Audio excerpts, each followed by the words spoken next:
Tinanong ng news team ang mga matataas na opisyal ng militar at PNP sa Central Mindanao sa kanilang ipinatawag na press conference kung ano ang kanilang standard operating procedure kapag ang mga grupo o individual na sangkot sa sagupaan o gulo ay mga miyembro ng Moro Islamic Liberation Front. Narito ang dagdag na pahayag ng mga opisyal. If the involved parties belong to the MLF organization, we have to go to meron ka tayong mechanism, sabi nyo. Nag-uusap yung sa UPAPRO, nire-raise namin yun. Una-una, magpa-file kami ng protest. That's the procedure. File a protest if it's indeed, based on our initial investigation, it involves the MLF. Ang first step namin is to file a protest. And i-raise namin yan doon sa UPAPRO, sa higher authorities.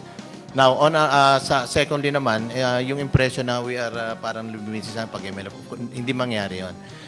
Kasi, yung close coordination namin, minsan kasi, sabi nga natin, the one involved, kunyari, yung individual, so happen affiliated siya.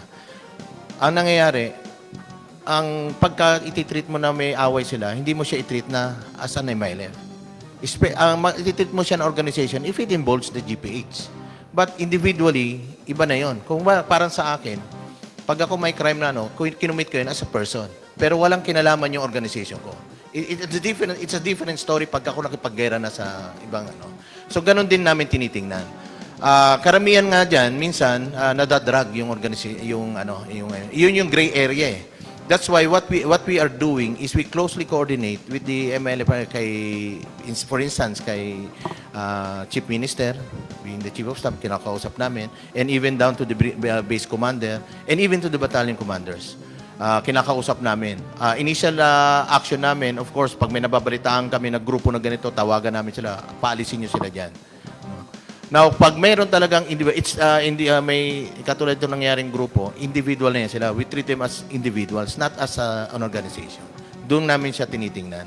Now, ang magagawa namin, because we have the peace mechanism, as you said, of course, we go with the procedures. We file a protest if it involves the organization, the base command, and we will always ask for the action taken ng MILF-CGCH. So, yung mga personalities na identified doon, ma'am, then when evidence warrant, then we can file a case against them.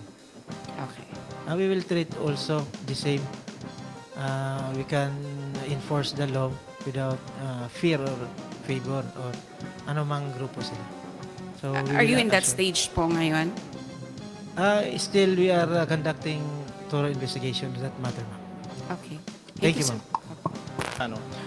Pertaining to sa investigation of filing, what's the protocol? Tama po yung mga sinabi ni na sir na that meron na tayong existing peace mechanisms. So sinusunod naman natin and in fact, leadership dito sa Bangsamoro are there, So that is in place. So on the perspective naman to sa pananaw ng PNP, let's let the law take its course. Kaya nga po, pag may nangyaring, lalo na ngayon, may mga civilian tayong na so, ang gagawin ho ng PNP, paano pa? Pag mayroong biktima, may biktima, kailangan tayo dapat may case na yan. Para makapag-file na tayo ng case, we need an evidence.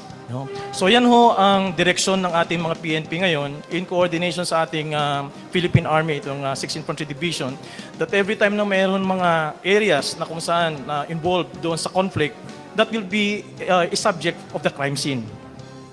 Okay. So lahat ho ng pwedeng ebidensya na makuha doon, kukunin ho natin. Again ho, for future referencing ho yung mga gagawin natin.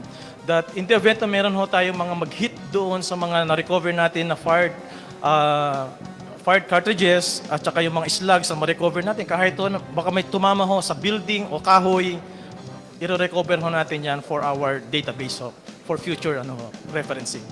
So yan ho ang direksyon ng PNP in as far as our in pursuit of our investigation and filing of cases sa ating mga. Wala ho tayong sinisino rito na